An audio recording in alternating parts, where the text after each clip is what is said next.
my name is Crystal, and today I am going to be discussing the books that I'm excited for in 2025.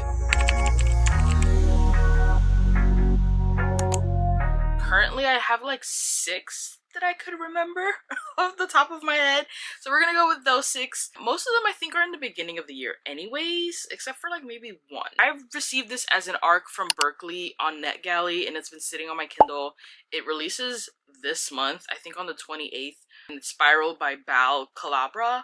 I think that's how you pronounce their last name.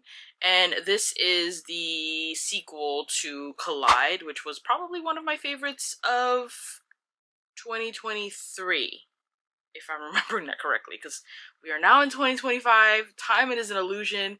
I'm pretty sure I read it at the mid to end of 2023.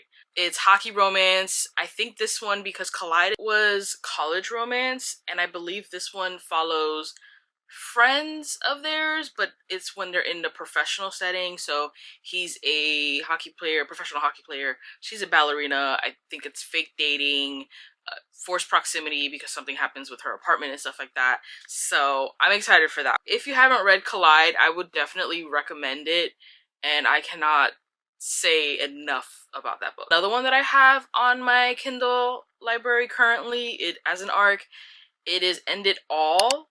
This is I think this is the 5th book in the Vitali, the 5th and final book in the Vitali series. I think so. This one releases on the 10th, so probably a couple of days after I post this is when it's due. I do currently have this one in my Kindle library as an ARC that I was fortunate to get from the authors because I signed up for it.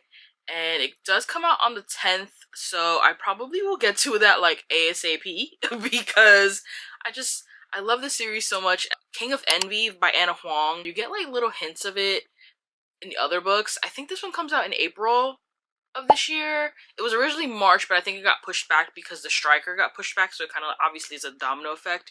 This one, I believe it's a morally gray billionaire, which, you know, Anna does love doing those, and it's kind of forbidden because the FMC is actually engaged to the MMC's best friend or like childhood friend, but I think that is an arranged marriage or an arranged engagement. Beneficial for them, they're not actually in love, so I probably won't feel bad when he swoops in and steals her. Rewind It Back by Tomforde. This is the 5th book, or supposed to be the 5th to last book in the Windy City series, and this follows Rio, which he's a beloved character throughout the entire series, so I'm excited that he's getting his book. And we don't really know who the FMC is except for her name. I just know that it is someone from his past, so I'm assuming it's probably gonna be some friends to lovers to dislike strangers to back to lovers. I don't necessarily think enemies to lovers in a contemporary setting is like legit, because you guys just don't like each other. It's not like you're actual mortal enemies and you would be willing to like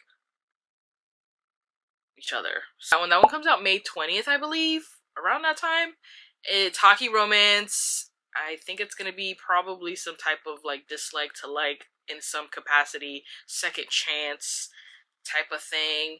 I think we're gonna get more of the tropes soon. So the last 2 is a 2-for-1 because it's from the same author.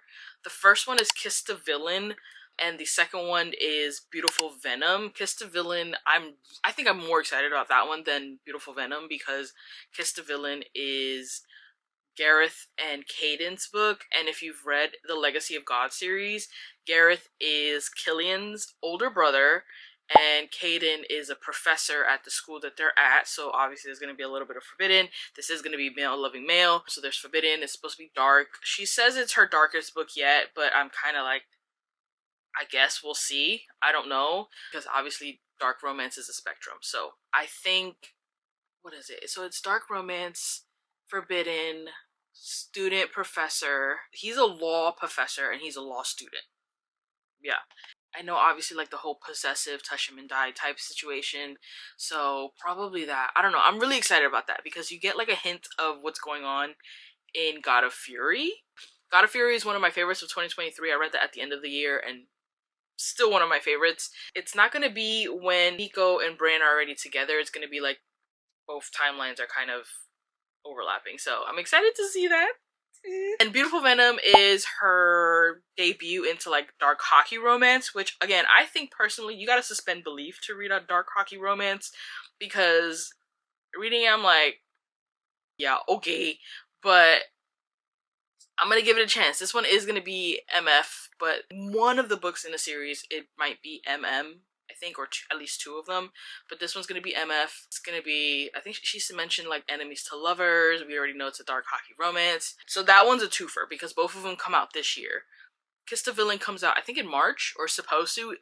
Who knows? It sometimes gets delayed because I think she's also doing a simultaneous like audiobook release with it, which is great. And if it's in duet, even better, because I personally prefer duet. It makes more sense in my head when they're talking to each other. It's, especially in like one person's POV, it has to be like a conversation. Like if I'm talking, it's in my voice, someone else is talking, it's in their voice. It makes sense. I know I've discovered that people don't like duet. I'm like, okay.